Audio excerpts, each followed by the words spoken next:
Hello and welcome back to FatbossTV. Today we're having a look at Guarm, which is Helya's dog, in the 7.1 PTR in the Trials of Valor. So in our previous video, we showed Odin, which is the first boss. Gorm is the second boss after you kill Odin. He's like, well, you don't kill him, you get him to low health. And he's like, oh, well done. I was only fucking around. I like you guys. You guys are cool. And then he sends you off into Helheim, and that's where you get to see Gorm. You don't have seaweed this time, so you can't just skip straight to Helya. Instead, you do have to kill the dog. And he's a cool boss. He's an interesting boss. If I was going to compare him to anything that we've seen in the past, I'd say he's a crossbreed between, I don't know, say Butcher and Orgorger, and they're on a bridge.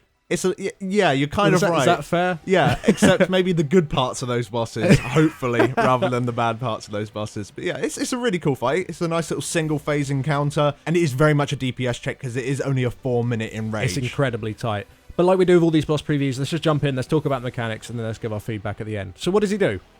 So first off, his main ability that everyone needs to deal with is his Guardian's Breath. He has 3 different breaths, one coming from each of his heads. He's got a fire breath, he's got a water breath, and he's got a shadow breath. Now, each of these cones will do a fixed amount of damage split between each player that is stood within, and you need to have your entire raid get hit by at least one of the breaths per person.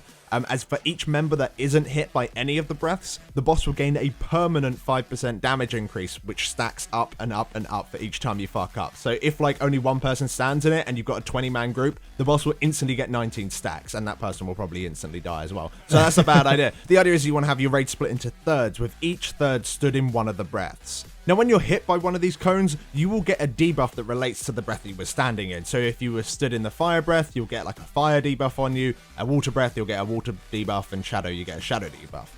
Now, these debuffs are permanent, and they don't actually do anything to you. It's not ticking damage or anything like that. However, the effect of the debuff is that if you get hit by any other breath apart from the one you were stood in, you will instantly die. So say you stood in the shadow breath at the beginning, if you stand in any other breath throughout the entire encounter, so say you go, I'm going to go in the fire one next, you're instantly dead. So once you pick the breath type that you're going to be standing in, you have to stay in that one for the entire encounter. We made it so the tanks were always facing the boss towards the range DPS. So when the breaths come in, it would always just go straight onto the range. So the range didn't have to move much. They just had to move into whatever color happened to be theirs. And then the melee DPS that were behind the boss could just scoot in front of the boss, stand in their right cone. Then once the cones had happened, they could just go back behind the boss.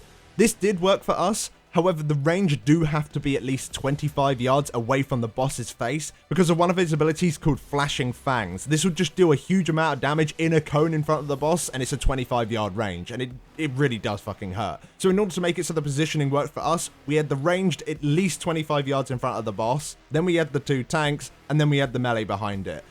Really, what you could do, probably on live servers, is just face the boss away and have the whole range kind of like in one area, and then just face the boss towards the raid when the breaths are going to come in. But we didn't have timers, so this just worked out for us. It might be the best strat, it might not be. You might want to play with it when it gets to live servers.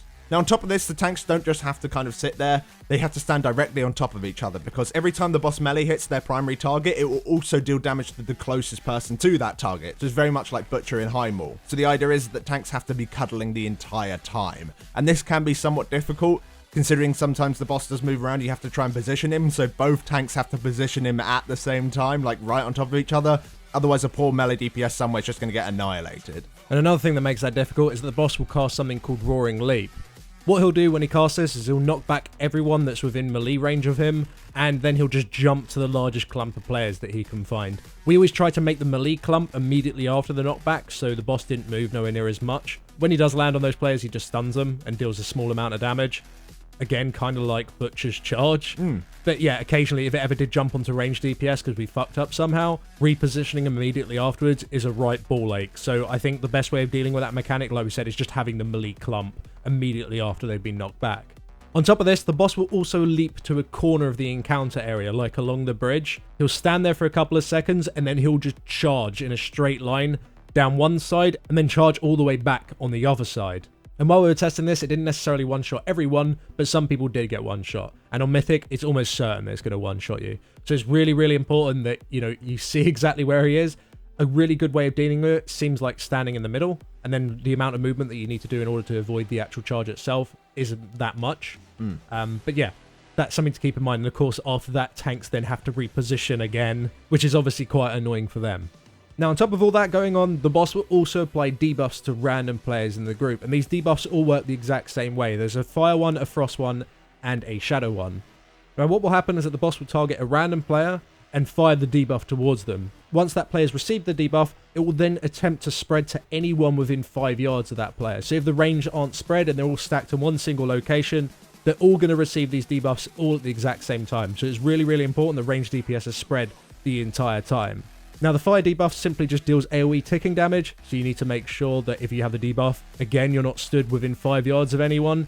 The water one simply stuns that target, and again, any targets within 5 yards, however you can dispel it. There were situations where we had large groups of players all stunned at the exact same time because we kind of fucked up positioning. Mass Dispel is OP as shit in that situation. And the last one, which is the Shadow one, puts a very large healing absorb shield on every single target that's hit within that 5 yard area. So basically, as range, you need to make sure you're spread at least 5 yards the entire time. And that's easy to do, in theory, but with all the leaps going on, with all the knockbacks going on, with you trying to constantly stay 25 yards away from the boss's face, with you running into the correct beam all the time, is going to spread. At some point, the debuff is going to spread and go on multiple targets, and that happened almost always. While we're doing testing, very rarely it was always on one player. But that is the encounter. If you can deal with those debuffs and stand in the right breath, that's pretty much the most important thing. Everything else is pretty trivial. It's like obvious. Don't stand in the charging fucking dog. Yeah, exactly. Melee group up so you all eat the clump, and tanks stand on top of each other so you share the damage. And that's the encounter. And of course, like we said at the start of the video, it's a 4-minute enrage. And that was why this encounter was so hard when we were testing it. I think our best wipe was something like 10%, something like that. And we were using 3 healers in I think it was a 21-man group or 22-man group, something like that. So the DPS requirement on it was really, really tight. I hope this is like my biggest criticism of the fight. Because there are so many things going on, and it's not as trivial when it comes down to mechanics in comparison to, say, Butcher, I don't think the fight requires a really harsh damage requirement in order to make it a decent and challenging fight. I think the mechanics speak for themselves, and I think it'd be a shame if they make it as tight as, say, Butcher or Mythic. Well, the thing is that a lot of these mechanics are designed to one-shot you. Like, in terms of the breath, that'll fuck you up. In terms of the charge, that'll one-shot you. If you're really clumped up, that's probably going to one-shot most of your raid. So a lot of these mechanics are designed to screw you over, and I think as long as you're doing good DPS and you manage to survive the onslaught of horrible one-shot mechanics, that should be the DPS requirement. You just have to do, like, good DPS, don't get me wrong, it shouldn't be easy, but if anyone dies, then maybe you don't make it, but if everyone manages to stay alive, then you should be good. Strangely enough, on Mythic, this fight looks to have one more mechanic in it that's going to be putting new debuffs around. And these debuffs will be applying the same debuff that the breath gives. So, like, you'll get a fire one, and if that fire one happens to jump to someone who's been in the frost breath, or the water breath, whatever you want to call it, they'll just instantly die. So you're going to be dealing with all of that stuff on top of it, which is way more organization. So I think that fight is more going to be about survival rather than doing ridiculous damage. It'd be nice to think that that's how they do it. Yeah, because if it's ridiculous damage and survival, so you need to be in like the top percentile, like everyone needs to do the best DPS and RNG. It's going to be quite frustrating because there seems to be quite a lot going on. But yeah, one thing on top of this as well is that because this boss moves around a lot, like a hell of a lot, I can imagine it being quite annoying if it is just purely a DPS check. Especially for melee DPS. Yeah, melee DPS. Well, and even then, range DPS, because the boss jumps to the other side of the room, and you get huge downtime when you're not being able to attack him. So that might feel a little bit shit. But overall, I think that aside from that, this boss is really, really fun. Although he hasn't got that many mechanics, I should say that the mechanics that he does have are fun to deal with. And they come in so frequently that it doesn't feel repetitive. Oh yeah, there's so much shit going on. There's something, he's always doing something. There isn't a moment where he stands there for 20 seconds and just melee hits the tank. Like Odin did, kind of. Yeah, a little bit. So yeah, it's really fun, really, really fast paced. It's nice to have like a burst boss. It's like lasting like 8-9 minutes, and then this boss, which is like 4 minutes, or you all instantly die. So it's like a nice little bit of change of pace for how like the instance works. I think that this boss is going to be fun. It's like a nice little gateway boss. I enjoyed testing it. Yeah, I enjoy the environment that it's in as well, and it actually uses the fact that it's in a corridor where it charges down one like side and then up the other. You know, it's actually making use of the environment. So yeah, props to Blizzard. I think this fight could be really fun as long as the DPS requirement isn't ridiculous. Like if it gets ridiculous, then it'll become frustrating. Then it'll be like Butcher, and everyone hates Butcher. So let's hopefully not go that crazy in terms of the DPS requirement. But yeah, it's a great fight. I'm really looking forward to seeing it on Mythic.